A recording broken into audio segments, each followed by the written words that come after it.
27 अप्रैल 2023। समय शाम के 4 बजे।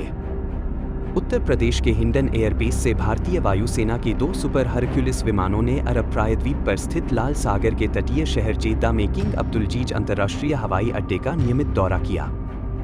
ये विमान, जिन्हें केवल भारत के भीतर उड़ान भरने के लिए सौंपा गया था, इसके पड़ोसी क्षेत्र की नियमित उड़ानों से भिन्न थे। लगभग 4000 किलोमीटर की हवाई दूरी को पार करना और वहां पहुंचना था। यह एक महत्वपूर्ण बचाव अभियान की तैयारियों का हिस्सा था। यह भारत का एक बड़ा कदम था। यह अफ्रीका के सूडान से अपने नागरिकों को वापस लाने के लिए भारत का एक बड़ा कदम था, जो आंतरिक विद्रोह के कारण अस्थिर है। हमने विदेशी धरती पर उनकी सेना को चुनौती देते हुए जो ऑपरेशन चलाया था। यह वीडियो ऑपरेशन कावेरी नामक उन शानदार उपायों के बारे में है, और हम इस उक्त ऑपरेशन की अन्य बातें जानेंगे जो देश की वायु एवं नौसैनिक बलों द्वारा कंधे से कंधा मिलाकर चलाया गया था। सूडान में युद्ध के कारण। 15 अप्रैल 2023 के बाद से जब सूडान में संघर्ष युद्ध में बदल गया है, केंद्र सरकार वहां भारतीय नागरिकों की सुरक्षा को लेकर बेहद सतर्क है। विदेश मंत्रालय के अनुसार सूडान में 4000 से अधिक भारतीय हैं। अर्धसैनिक और सशस्त्र बलों के बीच लगातार और खूनी लड़ाई ने भारत को सूडान में फंसे अपने नागरिकों को वापस लाने के लिए तुरंत एक बचाव अभियान शुरू करने के लिए मजबूर किया।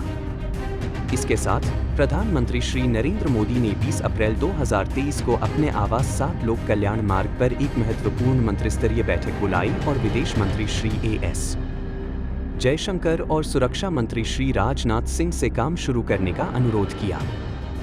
सूडान से भारतीयों को जल्द से जल्द निकालने के लिए उन्होंने उक्त बैठक में खाड़ी और अफ्रीका में भारत के सभी राजनयिक कार्यालयों के साथ समन्वय सुनिश्चित करने का सुझाव दिया।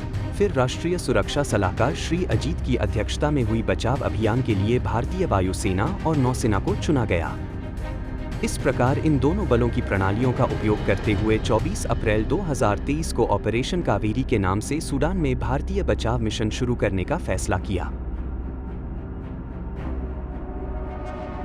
मिशन का पहला चरण।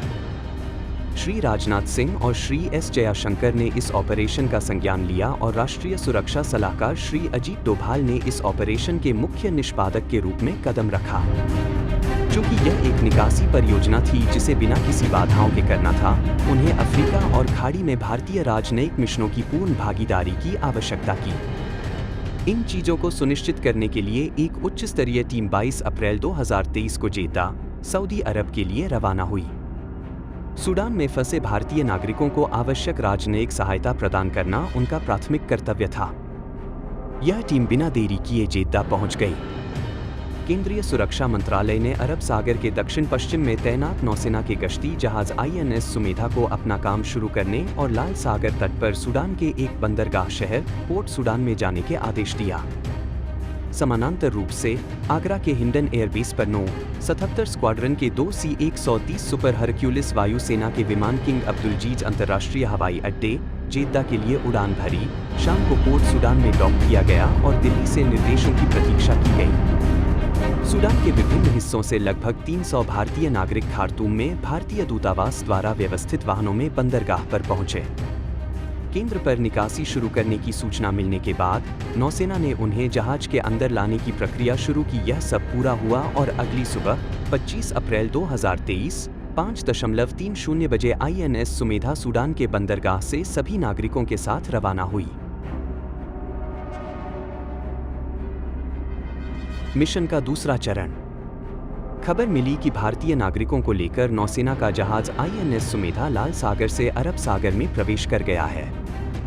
27 अप्रैल 2023 को रात 10:50 बजे जेद्दा स्थित भारतीय वायुसेना के 2 हरक्यूलिस विमानों में से एक ने बचाव अभियान का दूसरा चरण शुरू करने के लिए सूडान के उत्तर में वाडी सैदना हवाई पट्टी के लिए उड़ान भरी। 1 घंटे की उड़ान के बाद सुपर हरक्यूलिस विमान वाडी सैदना पर उतरा। एक सामरिक दृष्टिकोण का पालन किया गया जो केवल युद्ध क्षेत्रों में ही अपनाया जाता है। सैयदना में, जहां लड़ाई चल रही थी, विमानों पर गोलीबारी भी हो रही थी। इसलिए भारतीय पायलट बहुत सावधानी से इस हवाई पट्टी पर पहुंचे। उन्होंने रात्रि दृष्टि चश्मा पहना था और रनवे पर उतरने के लिए अपने विमान में लगे इलेक्ट्रो ऑप्टिकल और इंफ्रारेड सेंसर का इस्तेमाल किया। जो प्रकाश के एक भी कण के बिना अंधेरे में ढका हुआ था। लैंडिंग पूरी होने के बाद हरक्यूलिस में 10 गरुड़ कमांडो तुरंत विशेष अभियान इकाइयों में प्रशिक्षित 2 बेल्जियन मैलिनोइस कुत्तों के साथ बाहर आए और विमान को घेर लिया।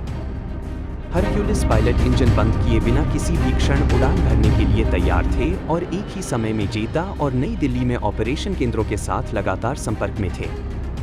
भारतीय नागरिकों के जीवन को खतरे में डालते हुए राष्ट्रीय सुरक्षा सलाहकार अजीत डोभाल ने गरुड़ कमांडो को आदेश दिया कि जो कोई भी बचाव अभियान में बाधा डालेगा, उसे बेरहमी से मार दिया जाए। उसके कारण ये कमांडो, जिनके पास इजरायली निर्मित टॉवर स्वचालित बंदूकें और शिपॉन आरपीजी सहित हथियार थे, किसी भी चीज का सामना करने के दृढ़ संकल्प के साथ विमान की रक्षा कर रहे थे। हरक्यूलिस के आसपास मौजूद 10 गरुड़ कमांडो में से 5 के एक समूह को आश्वस्त किया गया कि दुश्मन से कोई खतरा नहीं है। वाडिस्यदाना हवाई पट्टी के एक कोने पर दूतावास के अधिकारियों की मदद से जो भारतीय नागरिक इकट्ठा हुए थे, उन्हें विमान के अंदर पहुंचाने के काम में लगे हुए थे। कठिन स्वास्थ्य समस्याओं से जूझ रही बुजुर्गों और गर्भवती महिलाओं सहित 121 लोग हरक्यूलिस विमान में सुरक्षित सवार हो गए। यह विमान वापस लौटे कमांडो के साथ उसी रास्ते का उपयोग करके वायुसेना में उतरा और तुरंत वहां से लाल सागर की ओर उड़ान भर गया।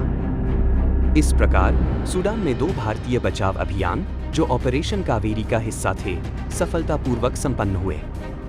ऑपरेशन कावेरी के शुरुआती चरण में बचाव अभियानों की सफलता ने भारत के राजनीतिक और सैन्य नेतृत्व को अत्यधिक आत्मविश्वास दिया, जिसके कारण अगले दिनों में लाल सागर और सूडान में और अधिक जहाज और विमान भेजे गए।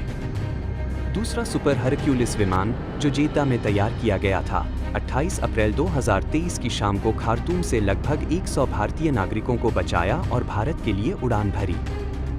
2 मई 2023 तक सेना ने जहाज़ों और विमानों की ऐसी निरंतर आवाजाही के माध्यम से सूडान से लगभग 3700 भारतीयों को वापस लाया था। संक्षेप में, युद्धग्रस्त विदेशी देश में इस मिशन को अंजाम देकर नई दिल्ली ने इच्छा शक्ति का प्रदर्शन देखा है, जो प्रमुख शक्तियों की क्षमताओं से भी आगे है। परिणामस्वरूप दुनिया में भारत की छवि एक मजबूत राष्ट्र के रूप में बनी है, जो अपने राष्ट्रीय हितों और अपने नागरिकों की सुरक्षा सुनिश्चित करने के लिए किसी भी हद तक जाने से नहीं हिचकिचाता।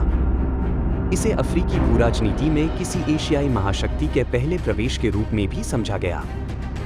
यह स्थिति वर्तमान वैश्विक व्यवस्था में भारत के महत्व और भविष्य में वह क्या हासिल करेगा, इसके बारे में बहुत कुछ बताती है। नए स्टेटस पर सवाल उठना भी वाजिब है। इन लगातार परिवर्तनों के साथ भारत ने अब तक की अपनी नीतियों को बदल दिया है और यह स्पष्ट संदेश दुनिया को दे रहा है। इसमें कोई संदेह नहीं है। जय हिंद।